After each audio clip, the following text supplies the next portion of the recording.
বন্ধুরা, আজকে আমরা আপনাদের ভারতের এক এমন মন্দির সম্পর্কে বলবো যেটা সারাদিনে শুধুমাত্র 2 মিনিটের জন্য খোলা হয়। মন্দিরের দরজা বন্ধ করার সঙ্গে সঙ্গে পুরোহিত এসে তালা লাগিয়ে দেন এবং তিনি এটি কুঠার নিয়ে মন্দিরের দরজার পাশে এসে দাঁড়িয়ে থাকেন। কারণ মন্দিরের দরজা খুলতে যদি 2 মিনিটের বেশি দেরি হয় তাহলে তিনি সঙ্গে সঙ্গে সেই দরজার তালা ভেঙে দেন। আপনারা জানলে আশ্চর্য হবেন যে এই মন্দিরে যে দেবতা থাকেন তিনি খুব অল্প সময়ের মধ্যেই ক্ষুধার্ত হয়ে ওঠেন, তাই তাকে সারাদিন নৈবেদ্য অর্পণ করতে হয়। কোনো ভক্ত যদি একবার এই মন্দিরের প্রসাদ গ্রহণ করেন তাহলে তার সারা জীবন খাবারের কোনো অভাব থাকবে না। হ্যাঁ বন্ধুরা, এটা শুনতে আশ্চর্য লাগলেও এটাই কিন্তু সত্যি।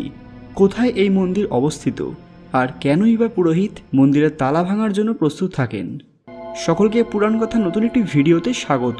আজকে আপনারা জানবেন এক রহস্যময় মন্দির যা মাত্র 2 মিনিটের জন্য বন্ধ করা হয়।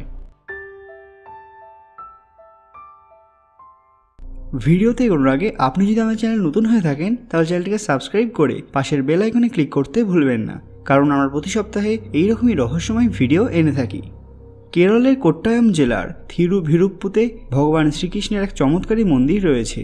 এই মন্দির নিয়ে বহু আশ্চর্য কাহিনী শোনা যায়।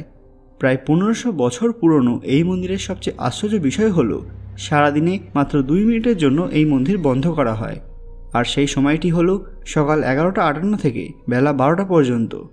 মন্দির 2 মিনিটের বেশি বন্ধ রাখা যাবে না, সেই কারণে পুরোহিতকে এটি কুঠার নিয়ে মন্দিরের দরজার সামনে দাঁড় করিয়ে রাখা হয়। কারণ যদি মন্দির খুলতে 2 মিনিটের বেশি দেরি হয় তাহলে যেন পুরোহিত কুঠারের সাহায্যে মন্দিরের তালা ভেঙে ফেলতে পারেন।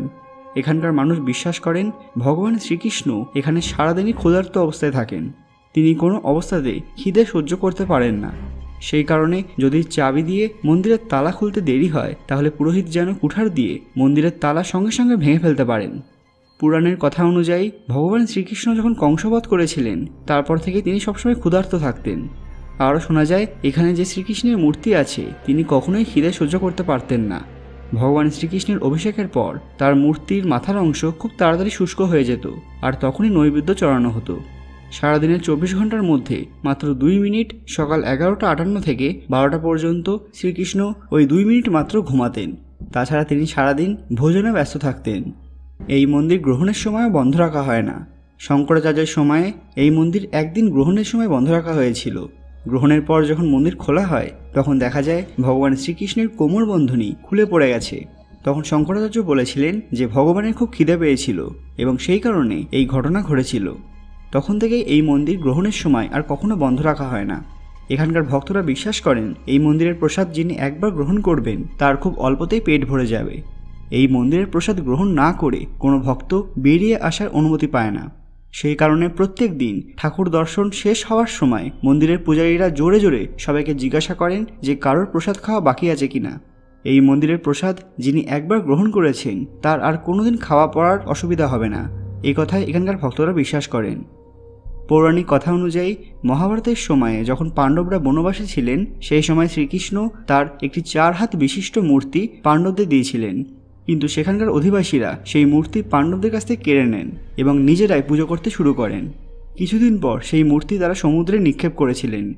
অনেকদিন পর সেই মূর্তি কেরলের একজন ঋষি যখন নৌকা করে যাচ্ছিলেন সেই সময় খুঁজে পান। এমনটাও শোনা যায় সেই ঋষির নৌকো যখন সমুদ্রে নিমজ্জিত হচ্ছিল সেই সময় একজন দিব্য পুরুষ একটি মূর্তি হাতে করে তাকে প্রদান করেছিলেন। তখন সেই মূর্তি নিয়ে ওই ঋষি কেরলে স্থাপন করেছিলেন। তখন থেকেই এই বিগ্রহের মাধ্যমে ভক্তদের দর্শন দেন স্বয়ং ভগবান শ্রীকৃষ্ণ এবং নানা রকম চমৎকার দেখিয়ে থাকেন। সবাই কমেন্টে লিখুন জয় শ্রীকৃষ্ণ। আপনারা কি কখনো এই মন্দিরে গিয়েছেন? যদি গিয়ে থাকেন সেটা আমাদের কমেন্টে জানান।